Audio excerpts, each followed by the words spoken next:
glorificaremos al Señor por su muerte en la cruz. De la tumba Él se levantó. Muy buenos días, estimados hermanos, que la paz del Señor sea con cada uno de nosotros en este maravilloso día, en la cual pues un día como hoy resucitaba nuestro Señor Jesucristo. Y es la razón por la cual estamos todos nosotros con la disposición de alabarle, con la disposición no solamente de entonar estos cantos que se han llevado adelante, sino también deseosos siempre de escuchar, de ver y de aprender la palabra de Dios. Damos las gracias a cada uno de ustedes también por estar en este momento conectado a través de este sistema con el firme propósito de adorar a Dios en este momento. A los 18 años aprendí a manejar. Fue una experiencia difícil que tal vez algunos de ustedes que están aquí también la hayan podido pasar. Recuerdo que mi hermano que me enseñaba en ese momento me decía: hunde el clutch y mete el cambio. Hunde el clutch y mete el cambio. Y cuando vas a frenar, hunde el clutch y saca el cambio. Un procedimiento. Me costó al inicio porque en definitiva pues el temor, como siempre he dicho, el temor es lo que lleva a muchas personas a tenerle fobia a lo que es el manejo. Sin embargo, posteriormente todo se lleva a cabo de una manera normal. Pensando en esto, hermano, pensando precisamente en que en esta vida todo es procedimiento, creo que también nosotros necesitamos aprender en la iglesia que también hay procedimientos. Es por eso, hermanos, que en el día de hoy vamos a hablar algunas cosas concerniente a Gálatas capítulo 6. Y vamos a aprender, el mensaje que quiero dejar en esta mañana es que en la iglesia hay hermanos que fallan, hermanos que necesitan que ellos puedan ser restaurados. Así que vamos a hablar en esta mañana acerca de algunos aspectos importantes. Vamos a ver que el procedimiento para atender casos que se dan en las Escrituras, pues tienen algunos aspectos importantes, como por ejemplo, hay el procedimiento para restaurar, y para un procedimiento para restaurar, debe haber alguien que no esté haciendo las cosas bien. También vamos a ver que para restaurar a alguien que ha fallado en la iglesia, necesitan existir un grupo de hermanos espirituales. Vamos a ver también que para restaurar a un hermano que ha caído en la iglesia, es importante que el que restaura tenga un espíritu de mansedumbre. Vamos a ver también y vamos a considerar que para que haya una restauración en la iglesia, es importante que el restaurador entienda que el objetivo fundamental es ese, es restaurar a la persona. Pero también vamos a ver, hermanos, que para que haya una restauración en la iglesia, el restaurador tiene que verse a sí mismo para poder llevar a cabo la enseñanza. En definitiva, hermanos, lo que quiero o a donde nosotros queremos llegar en esta mañana es que para los hermanos que fallan existe un procedimiento que hay que hacerlo con amor para poder restaurarlo. Las iglesias de Galacia estaban pasando grandes dificultades. El apóstol Pablo, quien había trabajado en esta congregación, ahora conocía que estaban en diferentes circunstancias difíciles. Así que él escribe aproximadamente entre el año 51 y 52, les escribe a estos hermanos y les enseña que hay una forma para restaurar, porque ellos tenían problemas no solamente de aquellas personas que habían entrado en la iglesia, hermanos que de acuerdo a sus actos y de acuerdo a su enseñanza estaban causando serios problemas entre los hermanos. Pero no solamente esto, también nosotros encontramos que a través de lo que estaba ocurriendo, también había hermanos que eran arrastrados y otros caían en pecado. Fue el caso también que muy bien señaló el apóstol Pablo cuando habló acerca de aquel acontecimiento con Pedro y dice que tuvo que resistirle cara a cara porque lo que había hecho era de condenar.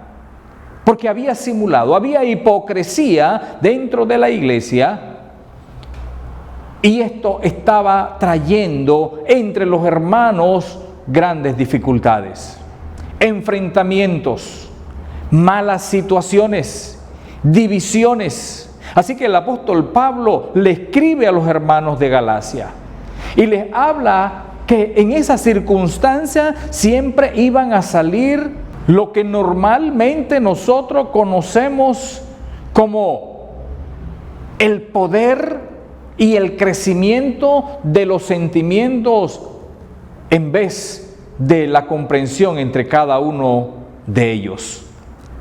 Así que el apóstol Pablo le habla de ese problema de la carne contra el espíritu. Mire, es el mismo problema que tenemos cada uno de nosotros, según lo que nos dice el apóstol Pablo en Gálatas capítulo 5. El problema de la carne contra el espíritu. Por lo tanto, la iglesia de Galacia tenía serias dificultades para poder enfrentar estos problemas de aquellas personas que estaban cayendo.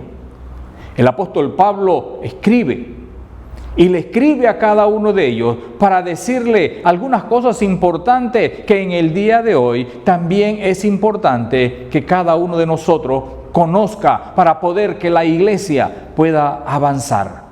Acompáñenme a leer en Gálatas, en el capítulo 6, versículo 1, que nos dice de la siguiente manera: Hermanos, si alguno fuere sorprendido en alguna falta, vosotros que sois espirituales, restaurarle con espíritu de mansedumbre, considerándote a ti mismo, no sea que tú también seas tentado.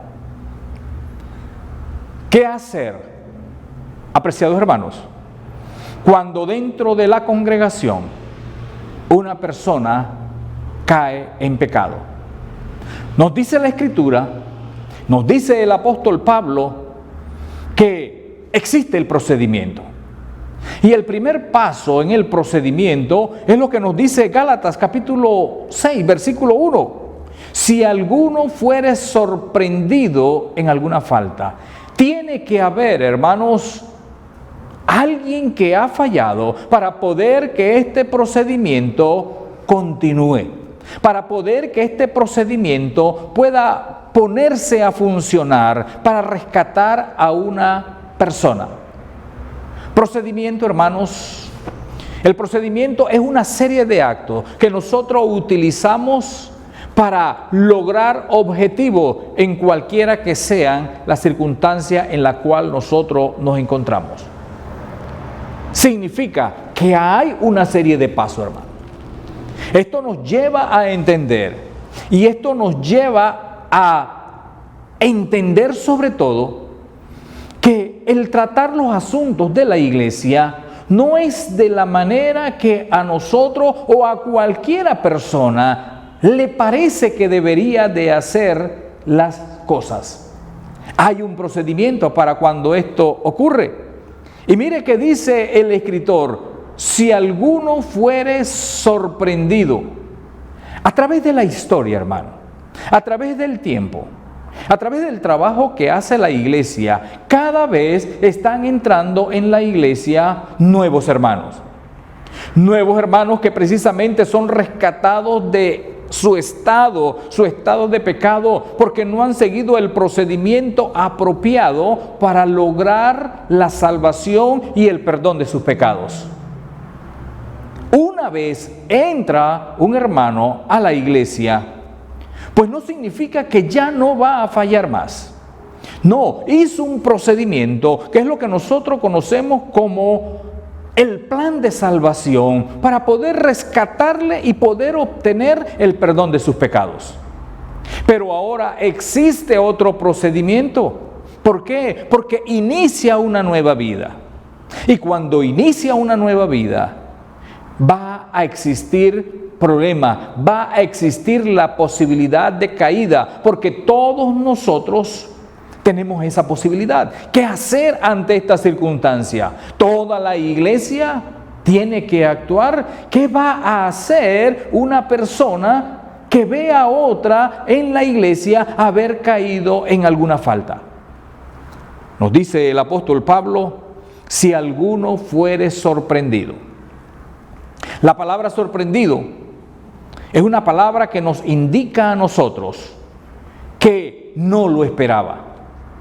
Es una palabra que nos enseña que usted no estaba haciendo las cosas de manera premeditada. Y eso es lo que ocurre a lo largo de la vida cristiana o en el desarrollo de la vida cristiana. ¿Cuántas personas han caído en faltas? Pues muchas. ¿Pensaban realmente haber caído en faltas? No, hermano, no fue premeditado. Simplemente, tal como dice el apóstol Pablo, una persona, un hermano que está tratando de salir de la vida de pecado, que está tratando de obtener la salvación de su alma, es una persona que en un momento dado puede ser sorprendido. En otras palabras, esta palabra significa caer. Esta palabra significa que en un momento usted puede caer del lugar donde usted está. Por lo tanto, cuando esto ocurre, la misma palabra nos indica a nosotros de que necesitamos hacer algo por esa persona. Jesús, por ejemplo, nos habló acerca de la parábola de las 100 ovejas. Una se cayó, una se perdió. Y mire que el punto fundamental, la enseñanza fundamental de nuestro Señor Jesucristo es que dice que ese pastor dejó las 99 a buen recaudo y fue a buscar aquella pobre ovejita. A pobre ovejita que se había caído, pobre ovejita que se había perdido, porque quiso perderse, hermanos. Definitivamente que no. Pero la circunstancia, la poca vista, la despreocupación o el no estar preparado para enfrentar las cosas espirituales nos puede llevar precisamente a esa circunstancia, caer inesperadamente. Y ante esa circunstancia nos dice la Escritura que alguien tiene que hacer algo para buscar esa oveja, para buscar ese hermano que está en una situación difícil. Nos sigue diciendo la Escritura en este pasaje, Gálatas capítulo 6, versículo 1, que si alguno fuere sorprendido en alguna falta, el siguiente paso que hay es que dice, vosotros que sois espirituales. Y me llama la atención esa palabra que nos dice el apóstol Pablo, vosotros que sois espirituales. ¿Quién debe en realidad, hermanos, tomar el liderazgo? ¿Quién debe tomar en sus manos el trabajo de liberar, de ayudar o de restaurar a aquella persona que ha caído? Pues el apóstol Pablo nos señala de una manera clara y nos dice, vosotros que sois espirituales. ¿No es toda la iglesia, hermanos? Claro que no. Son los espirituales. Y el apóstol Pablo habló acerca de los espirituales. ¿Quiénes son los espirituales en la iglesia? Pues definitivamente, allí mismo en el capítulo 5 del libro de Gálatas, nos va a decir el apóstol Pablo quiénes son los espirituales. ¿Y quiénes son los espirituales? Mire lo que dice en el versículo 22. Mas el fruto del Espíritu, escuche esto, hermano. Mas el fruto del Espíritu es amor, gozo, paz, paciencia, benignidad, bondad, fe, mansedumbre, templanza. Contra tales cosas no hay ley. ¿Quiénes son los espirituales? Pues aquellos hermanos que se dejan guiar por el Espíritu. Aquellos hermanos que entre sus características están desarrollando aspectos fundamentales, se están dejando guiar por el Espíritu Santo en características sumamente importantes, hermano. Estas características importantes son, por ejemplo, el amor. Una persona espiritual es una persona que ame a sus hermanos. Una persona espiritual es una persona que está preocupada por la vida espiritual de todos aquellos que están a su alrededor. ¿Tiene usted esta característica? Dice el apóstol Pablo que los espirituales, aquellos que deben tomar entre sus manos el tratar a una persona que ha fallado, dice que debe ser una persona que manifieste el gozo de las cosas espirituales, el gozo por estar en aquellas cosas señaladas o en aquellas cosas que la Biblia nos dirige a cada uno de nosotros como parte de nuestra vida cotidiana. Gozoso en el canto, hermano, gozoso en la participación de todos aquellos aspectos que hace la iglesia. Esa es una persona espiritual. Dice que una persona espiritual, según este versículo también, es una persona que manifiesta paz.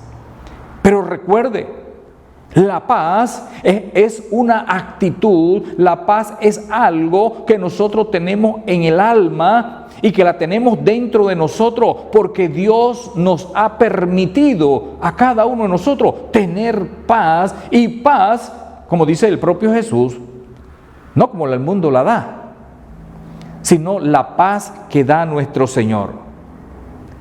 Otra de las características de un hombre o una mujer que es espiritual, nos dice el escritor, es aquella persona que tiene paciencia. ¿Cuánta paciencia tenemos nosotros por aquellos que nos afectan? O por aquellos, no digamos que por aquellos que nos afectan, sino por aquellos que siempre están cayendo porque todavía son muy débiles o porque todavía son muy niños. La paciencia es una característica de los hombres espirituales o de las mujeres espirituales.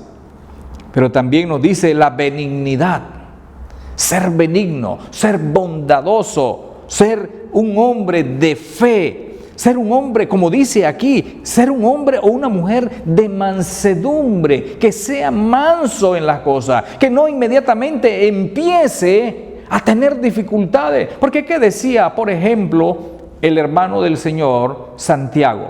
¿De dónde vienen las guerras y las dificultades entre los hombres?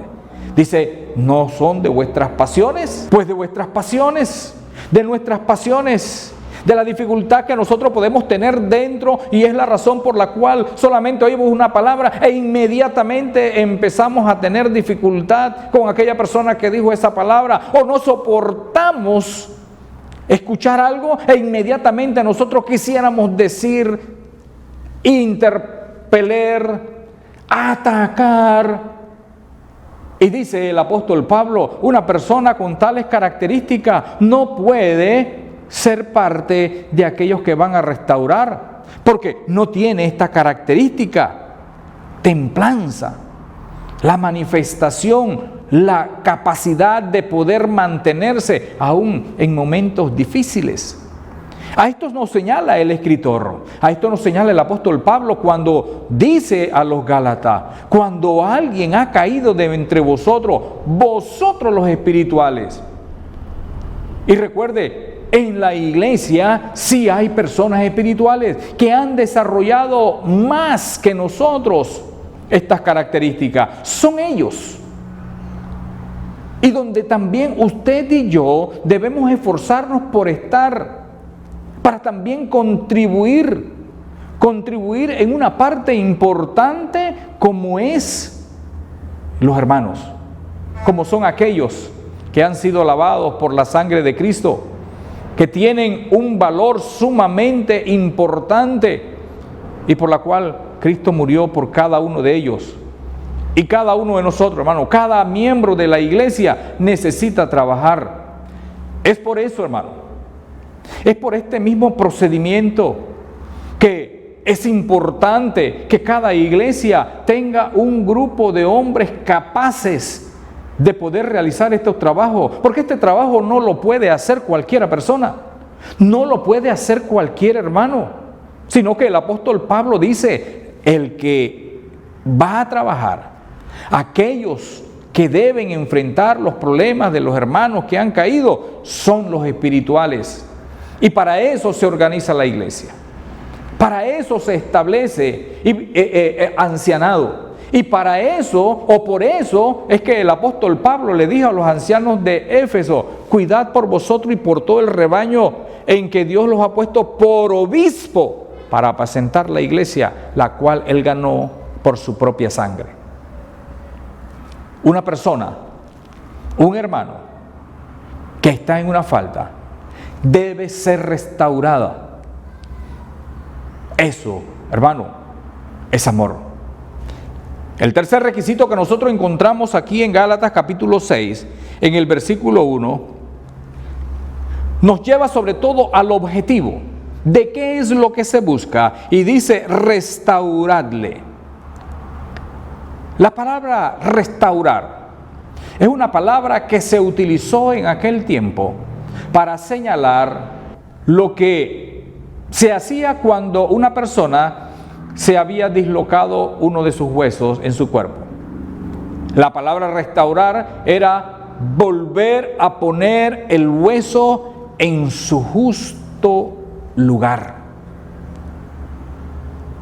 Qué bueno que el apóstol Pablo, mire, qué tan efectivo fue que el apóstol Pablo utilizara esta palabra para referirse a nosotros, a los miembros de la iglesia, para referirse a una persona o a un hermano que ha fallado, a un hermano que ha cometido una falta.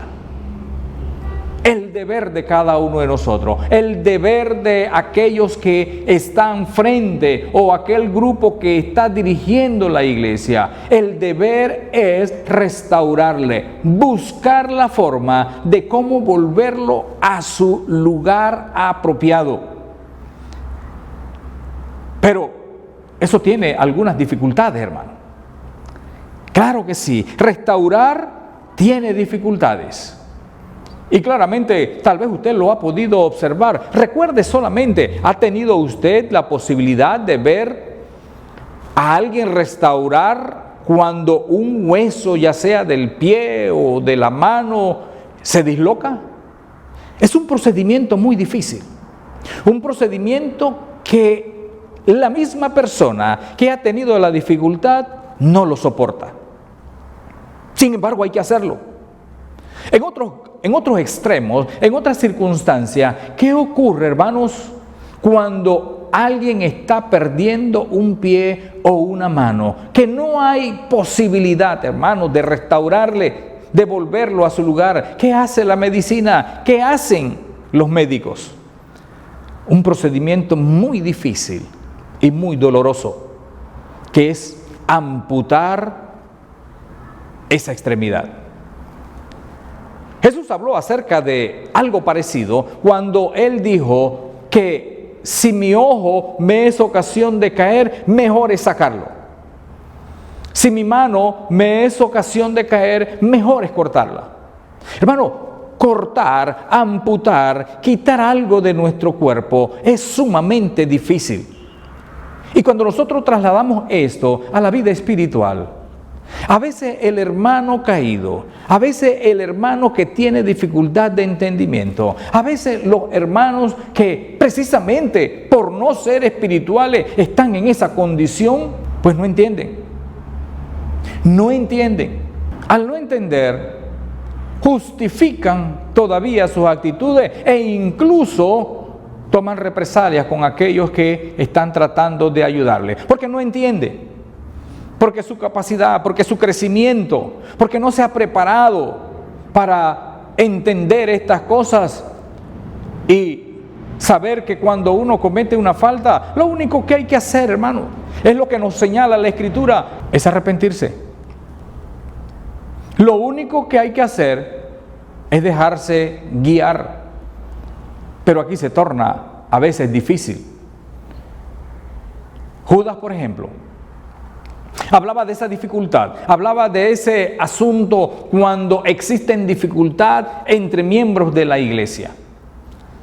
Y Judas decía que hay diferentes formas, hay diferentes circunstancias que nos deben llevar a cada uno de nosotros a poder entender que no es fácil. Por ejemplo, cuando él dice en Judas, en el versículo, uno de los versículos finales,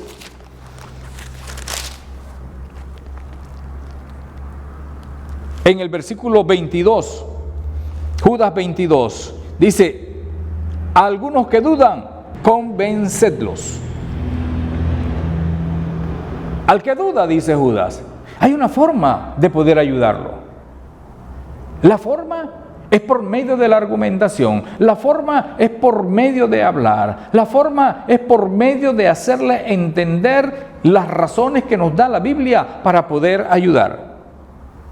Pero mire lo que dice el 23, a otros salvad arrebatándolos del fuego. Pero mire, me llama la atención que Judas también, hablando de aquellas personas que son problemáticas dentro de la congregación o que se constituyen en una dificultad debido a su acto, debido a su enseñanza o debido a su manera de ser, Judas dice, salvarlos también. Mire, necesitamos salvarle. Y dice, ¿cómo lo vamos a hacer?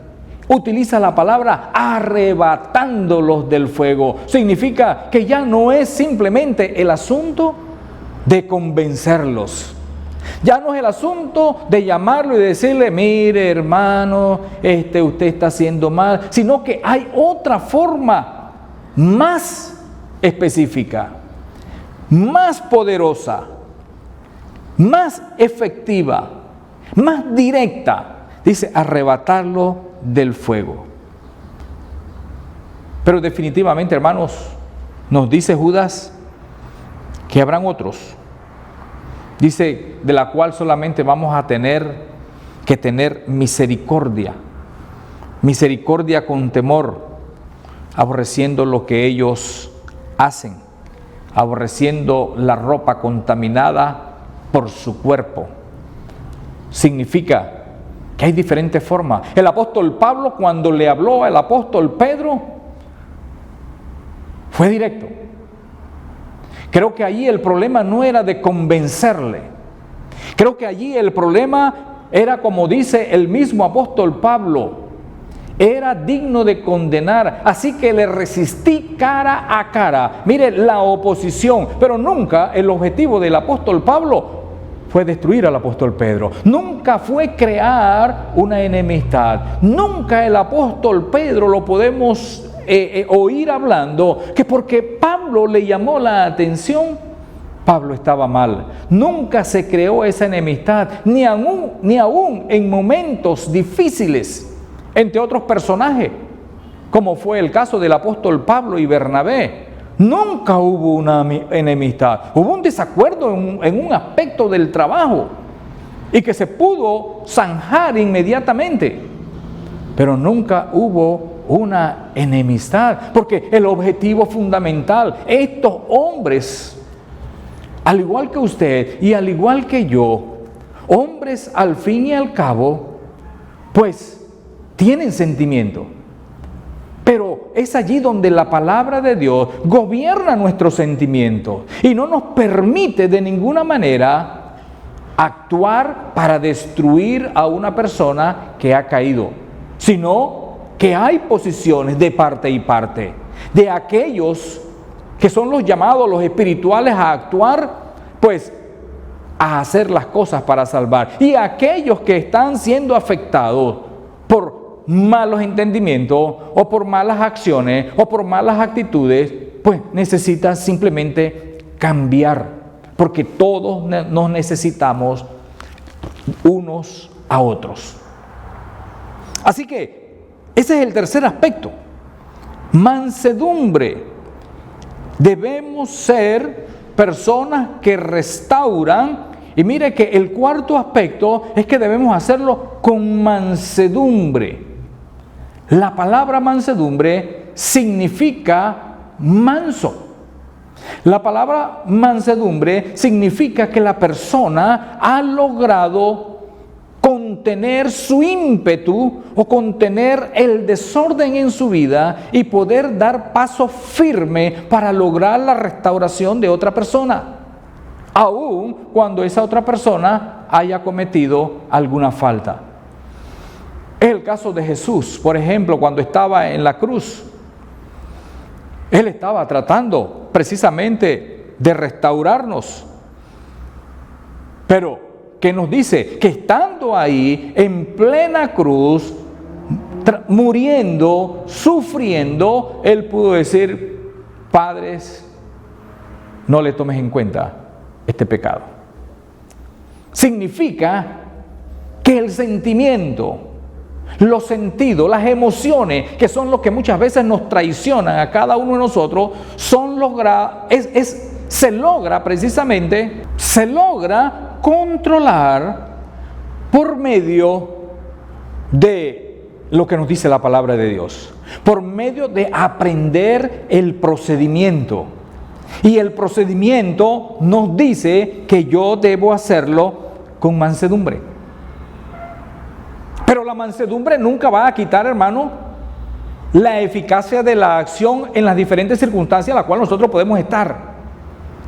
La mansedumbre es que el Espíritu, y mire que la mansedumbre es precisamente eso, un fruto del Espíritu, es lo que nos va a ayudar precisamente a mantener controlado nuestra vida para que la parte humana, la parte carnal, la parte de los deseos, de los malos deseos, no aparezca y nos gobierne y empecemos a hacer algo que es incorrecto. En una ocasión, hermanos, escuché una discusión entre dos predicadores. Y un predicador le dice a otro: hermano, hiciste mal por esto y por esto, y usted como predicador no debió haber hecho eso. El otro predicador le dice: precisamente, hermano, hace tiempo yo quería decirte algunas cosas. ¿Qué significa eso, hermanos? Que este predicador pues se sintió atacado.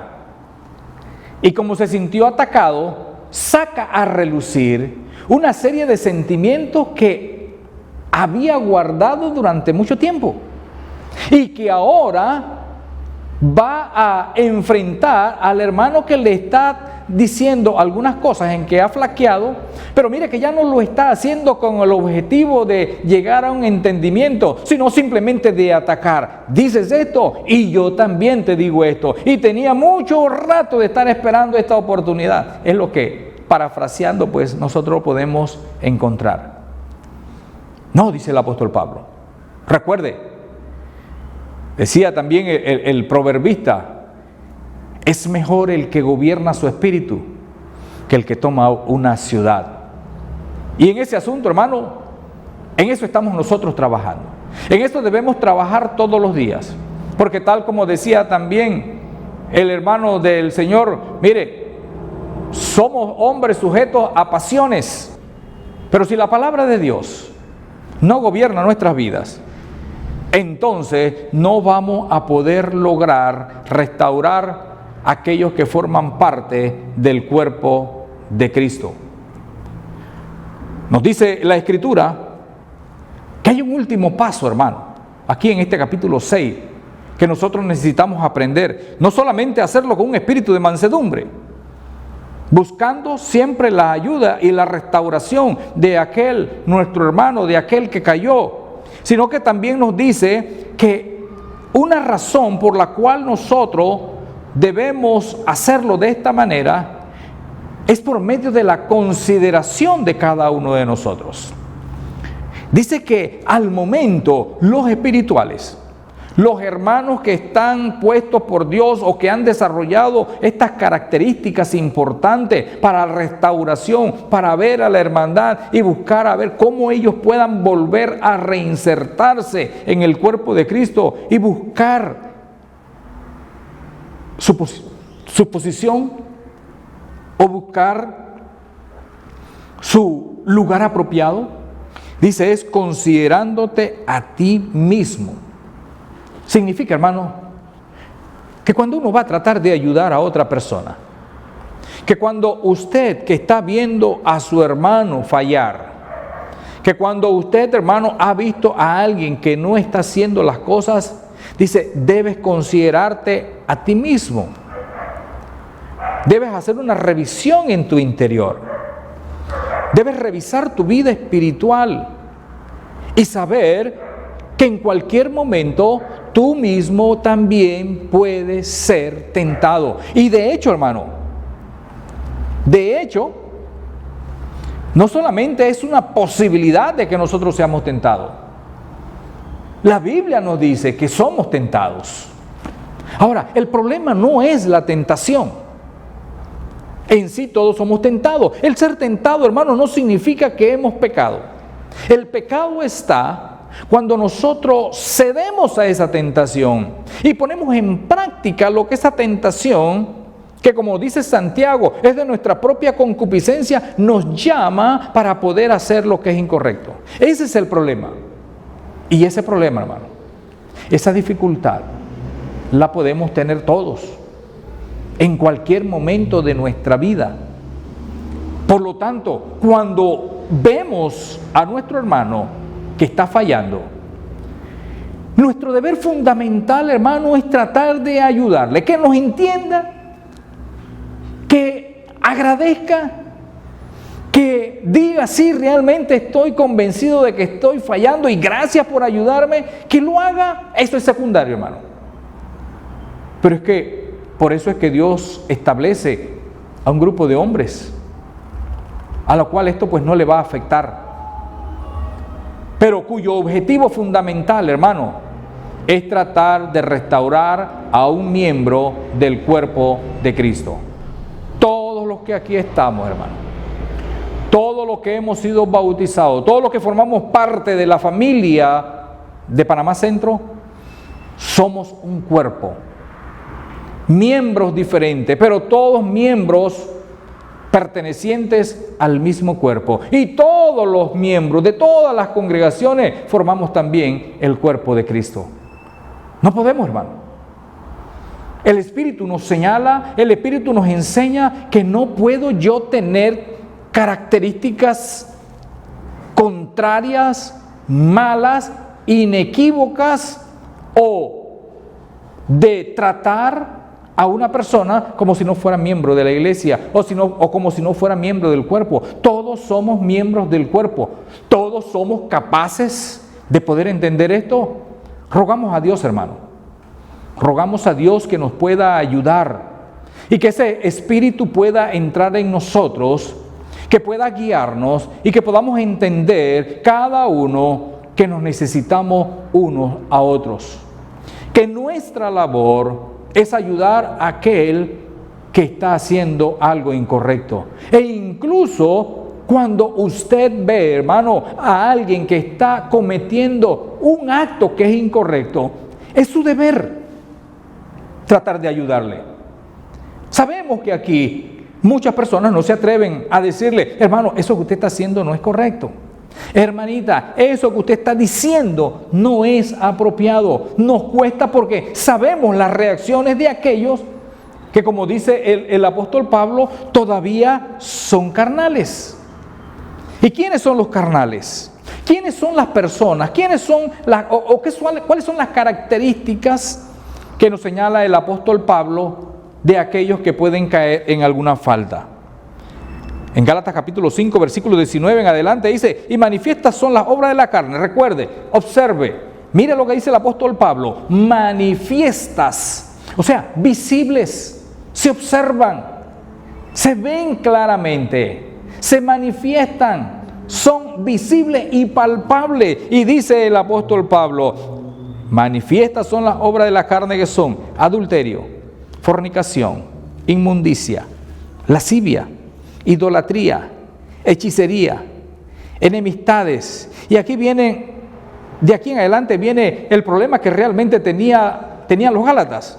Pleitos, pleiteaban entre ellos, celos unos por otros, iras. La ira es algo que se produce en el corazón. Tenían ese problema. Contienda, pues claramente se manifiesta en lo que ellos hacían. Claramente se manifestaba también allá en los hermanos de Corinto, que claramente el apóstol Pablo dice, y son carnales todavía, porque ocurre esto, los carnales tienen estas características. Disensiones, nunca se ponían de acuerdo. Herejías, ya tiene que ver con la enseñanza de cosas que no tiene, en este caso, la enseñanza que es contraria a la palabra de Dios. Envidias, homicidios, borracheras, orgías y cosas semejantes a estas, acerca de las cuales os amonesto, como ya os lo he dicho antes, que los que practican tales cosas no heredarán el reino de Dios. Hermanos, un hermano que cae en alguna falta de estas, dice el apóstol Pablo, no heredará el reino de Dios. O sea, es una persona, es un hermano que si no se detiene a tiempo, va a perder su alma. Y no es. ¿Qué es lo que nosotros debemos buscar? Lo que dice el capítulo 5, en el versículo 24. Pero los que son de Cristo, escuche esto, han crucificado la carne con sus pasiones y deseos. Mire, es nuestro trabajo, es nuestro deber crucificar la carne, crucificar los deseos, crucificar nuestras pasiones, que son las que inmediatamente salen a la luz, son visibles de que estamos nosotros en una dificultad. Pero para poderlas eliminar, hermano, la Biblia es clara. ¿Cómo podemos eliminar la carne y las pasiones, que son las que normalmente nos llevan a cometer actos manifestados como actos carnales? Dejándonos guiar por el Espíritu Santo. Y dejarse guiar por el Espíritu Santo significa prestarle más atención. Prestémosle más atención a lo que nos dice la palabra de Dios. Prestémosle más atención a los hermanos que nos pueden ayudar con sus consejos. Desechemos el orgullo, hermano. El orgullo es una de las cosas que trajo realmente Satanás. Y el orgullo es aquel que dice, usted no me puede decir nada a mí. Yo sé lo que hago. No es lo que nos dice la Escritura, hermano. Necesitamos ir hacia adelante. Pero necesitamos ir con buenas actitudes. Damos gracias a Dios, hermanos, damos gracias a nuestro Señor Jesucristo y damos gracias al Espíritu Santo, que todavía en el día de hoy trabaja con cada uno de nosotros, ayudándonos a través de la palabra de Dios, ayudándonos a que nosotros seamos obedientes a su palabra, ayudándonos a que seamos humildes en este camino que hemos seguido.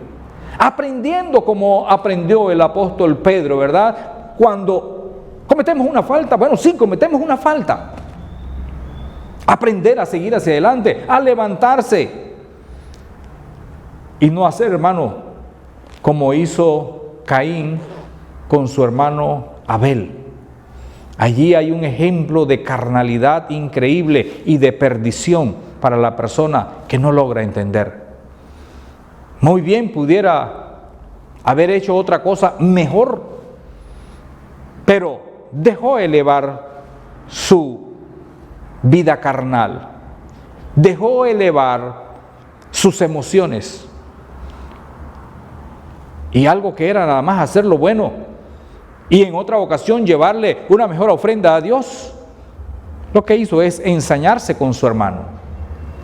Dios no desea que esto siga ocurriendo, y la iglesia, toda la iglesia, necesitamos entender que necesitamos trabajar para que esto no ocurra. Toda la iglesia necesita entender, hermano, que hay personas espirituales que nos pueden ayudar, pero que hay también hermanos que por haber entrado o por haber tenido dificultades no han logrado superar, pero que puede lograrlo, que puede llegar adelante, que puede llegar al cielo, pero solamente si logra dejar la vida carnal o crucificar sus pasiones, que son las grandes dificultades que nos llevan a la muerte eterna. Que el Señor nos bendiga, que el Señor nos ayude, y que estas palabras, hermanos, que nosotros encontramos aquí en Gálatas y que ayudaron a la iglesia en Galacia, también nos puedan ayudar a nosotros.